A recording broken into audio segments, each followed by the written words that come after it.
figured it would be appropriate to share some realities in regards to the Book of Allah and our times, and the attitudes that Muslims and non-Muslims have towards Allah's book and what needs to be done about it, inshallah ta'ala. First and foremost, I want to share with you something you already know. We live in a religiously pluralistic society. A society in which many different people follow many, many different religions. You have people of different faiths at your work, people of different faiths at your school, at your college, at your university, in your neighborhood. Pretty much everybody else it's a diversified society in terms of religions.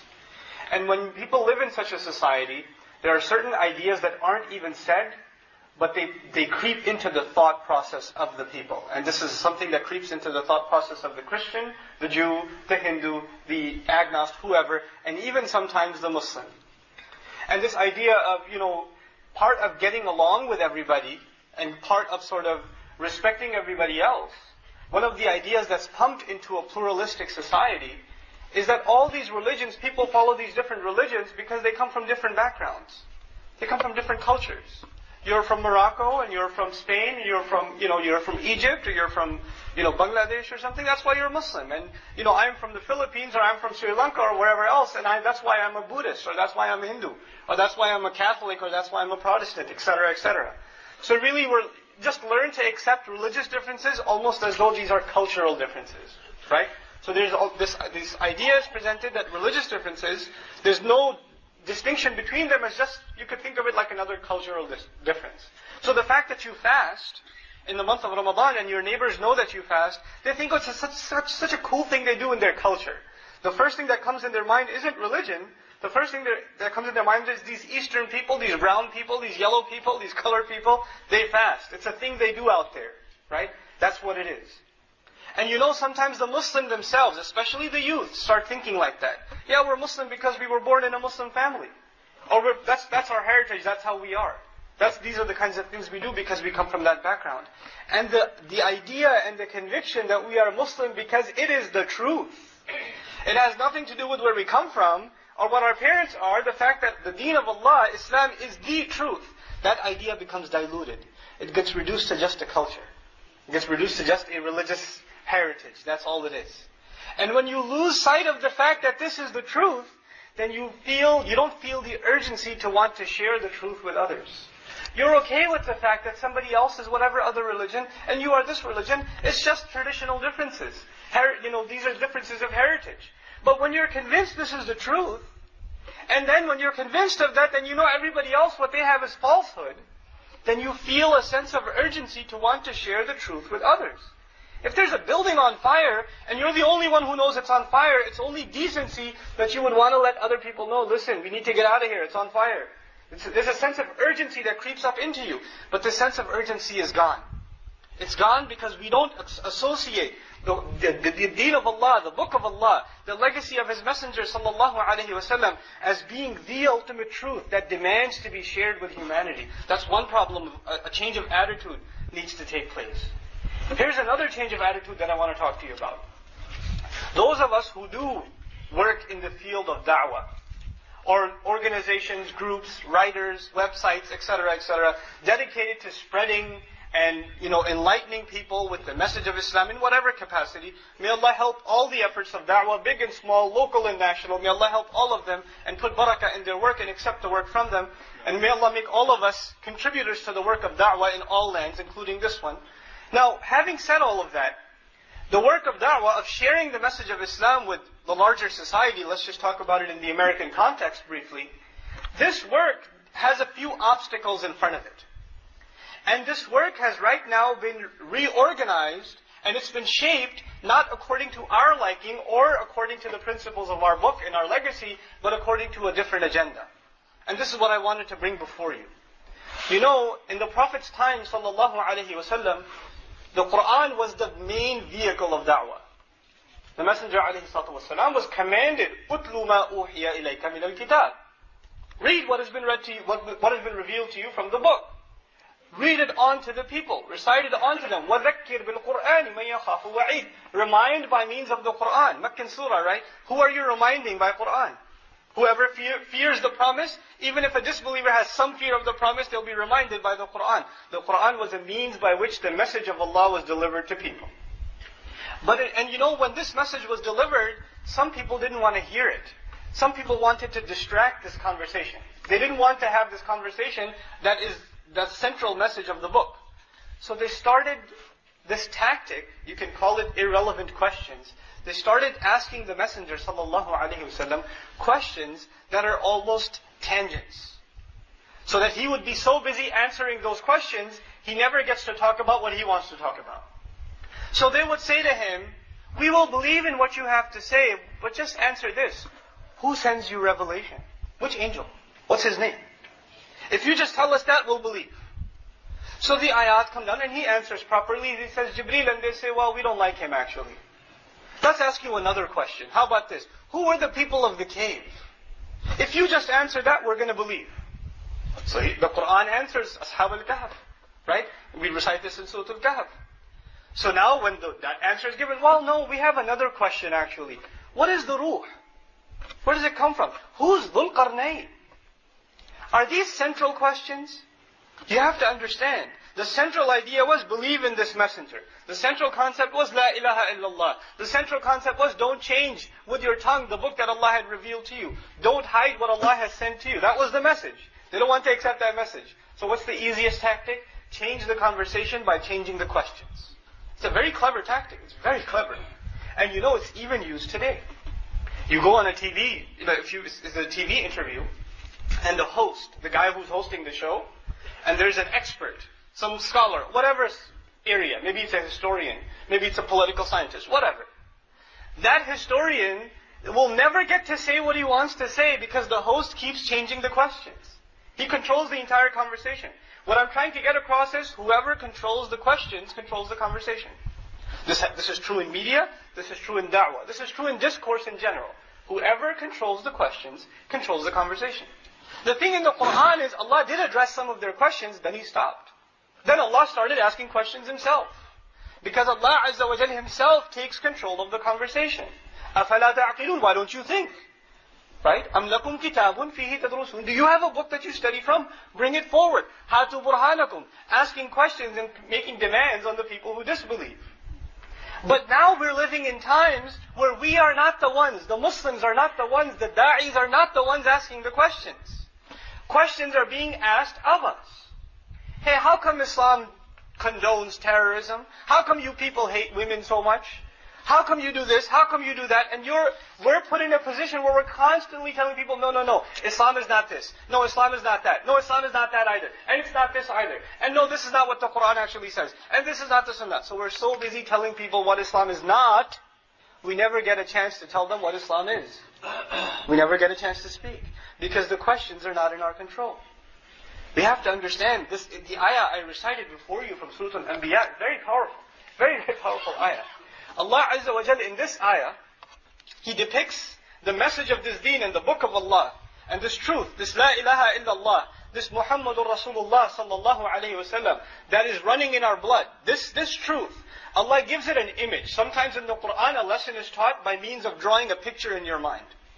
Allah Azza wa Jalla says, بَلْ نَقْذِفُ بِالْحَقِّ عَلَى الْبَاطِلِ. We spear the truth against the falsehood. The image being drawn is that truth, or Islam is like a spear. It's like a weapon.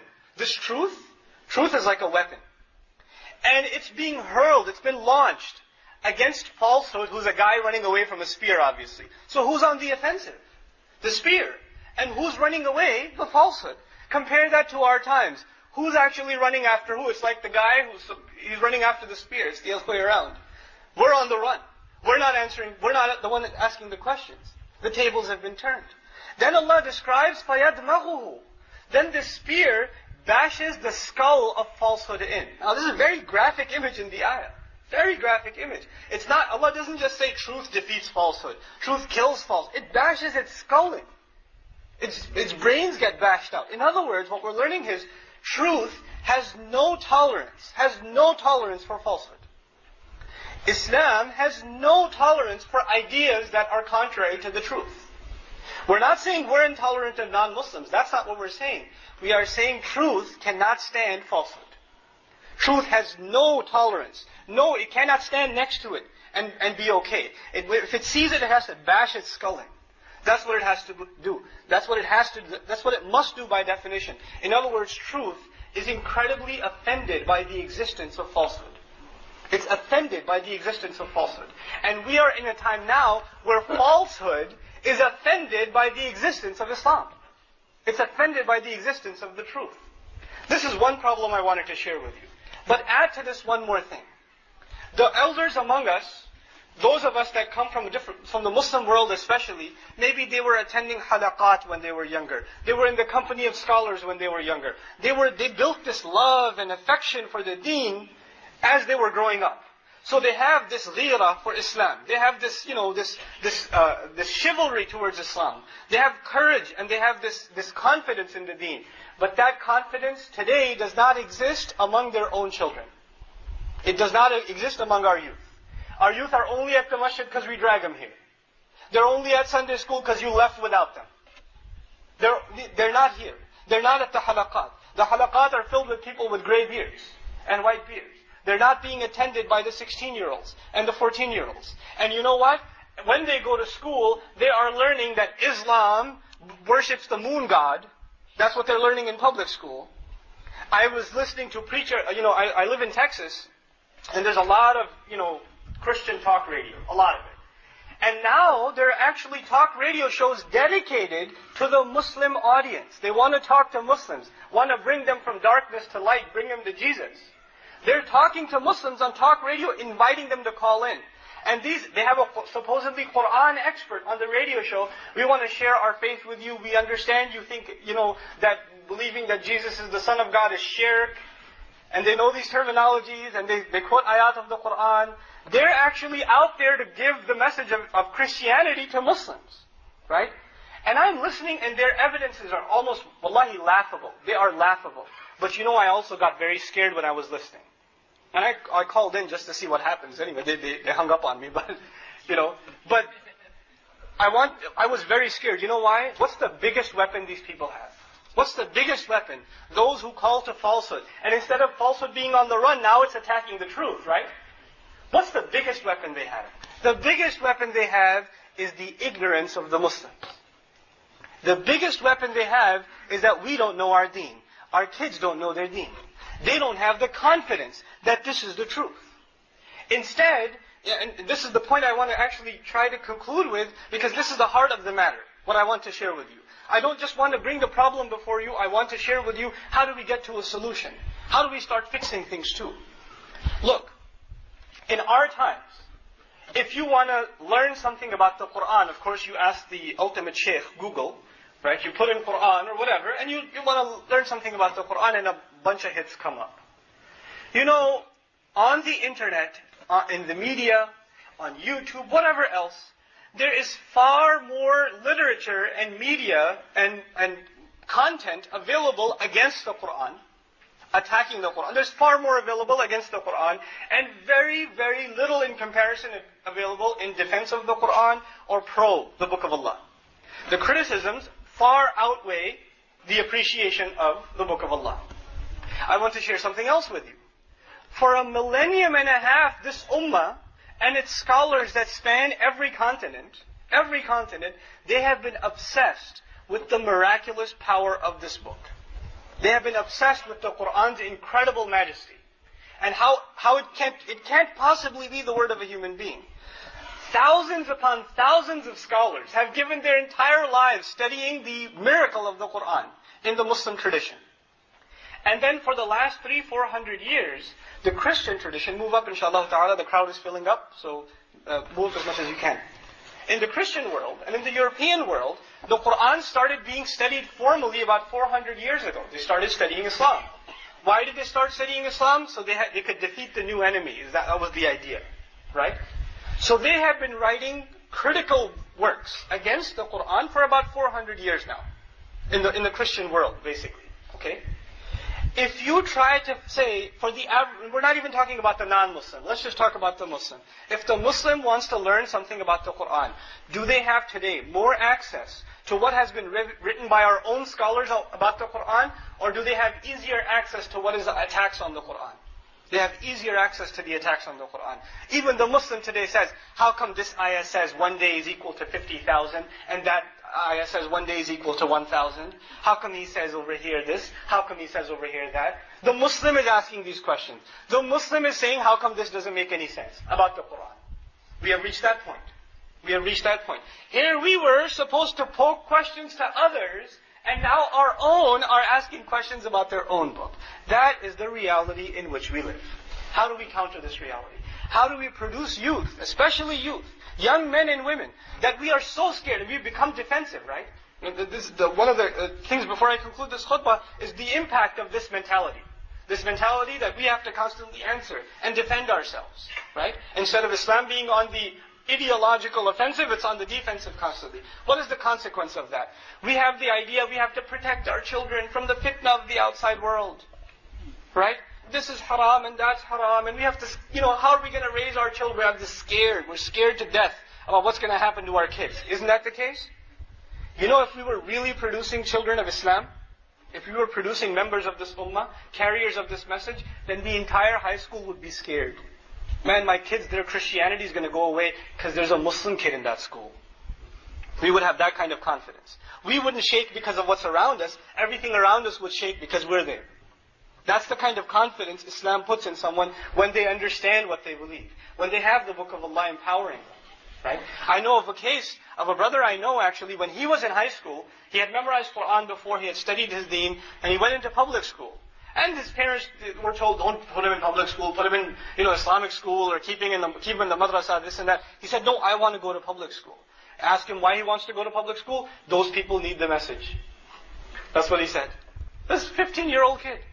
And he goes, by the time he graduates from high school, 18 kids have become Muslim in that high school.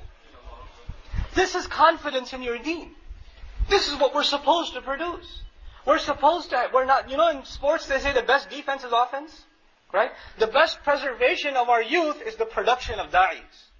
You produce people that carry this message and deliver this message and are content with this message and are deeply, deeply confident with this message. You produce that and you don't have to worry about them. They're not going to end up at the nightclub, and they're not going to do alcohol, and they're not going to have a girl. They're not going to worry about these things because they have a higher mission in life then. You've empowered them in something greater. When there's a void of a higher purpose in life, then you have these problems. Then they look for other things to fulfill that void. But our deen gives us purpose. Wallahi, it empowers youth. It puts them on a different scale. It puts them on a different platform than everybody else. And we've become a people that want to protect ourselves, cut ourselves off from the rest of society. The only justification, ulama have told you this for decades now. I'm not the first one to tell you this. The only real justification for Muslims living in this land is da'wah. That's the only real justification. So if we're always hiding away and saying, oh my God, if we're like that, then there's a serious problem. If we don't know how to handle somebody who walks into the masjid, a Jehovah's Witness, right, or a preacher, or a guy with tattoos all over his body walks into the masjid, and we don't know how to handle it, that's our problem, not his problem. That's our problem. We don't know how to deal with them. We don't know how to deal with the larger society. And we were here to deliver this message, to carry its message in our speech and our actions. In the 4 or 5 minutes that I have left, I want to share with you a couple of things, bi'idhnillah, that are hopefully food for thought for you and your family, inshallah ta'ala. First and foremost, there are two things about the Qur'an that, at least the Quranic studies, not larger Islamic studies, just Quranic studies, that all families should be aware of. This book is something we should understand, but it's at the same time something we should appreciate. Now, Qur'an is not just something to be understood, it's also something to be appreciated. What does that mean? We have to appreciate the fact that this is actually from Allah. We have to appreciate the fact that a human being couldn't possibly produce this. It couldn't possibly be from a human. It's impossible. That cannot be. Now, how do you come to that appreciation? Until you become a student of its power and its majesty. Until even for the English speaker, the vast majority of Muslims today are not Arabs or Arabic speakers. The vast majority of Muslims. But when you ask if you ask the question, what is the amazing power of the Qur'an? What makes it so perfect? What makes it so flawless? What makes it so inimitable? It can't be reproduced. The answer will always be, it's pristine Arabic. Its Arabic is so perfect that it can't be reproduced. Is that the answer you always get? Now, for majority of Muslims who don't know Arabic, are they ever going to benefit from that answer? No. So do we stop there and say, well, the not so knowledgeable Muslim comes in and says, I want to know why the Qur'an's a miracle. And the Shaykh tells him, because it's got amazing Arabic. It couldn't be by the human being. The poets couldn't come up with anything like it. And he says, well, I want to know how that works. That's not enough for me. How is it better than Shakespeare? How is it better than any other literature? I want to know more. Well, you have to know Arabic. I don't have time to learn Arabic. Well, too bad for you. We can't do that. We can't do that. Just because we're living in a time, this da'wah, this miracle, and this beauty of this book, yes, all of balagha of the Qur'an cannot be shared with people in any other language. But a lot of it can be. A lot of the beauty and the power and the majesty of this book can be shared. A lot of the questions can be answered. You know, when the average Muslim is even asking, how come the Qur'an repeats itself so much? How come it says the same thing over and over and over again? How come a little bit of the story here, a little bit here, a little bit there, a little bit there? And why are they placed so sporadically? Right? Muslims are asking these questions. Wallahi, Muslims are asking these questions. How come, for example, in the Qur'an, there's a Makki surah, then there's a Madani surah, then there's a Makki surah. It's all chronologically all over the place. How come Iqra' bismi rabbika alladhi khalaq, the first revelation, is not in the beginning, it's all the way at the end. Right?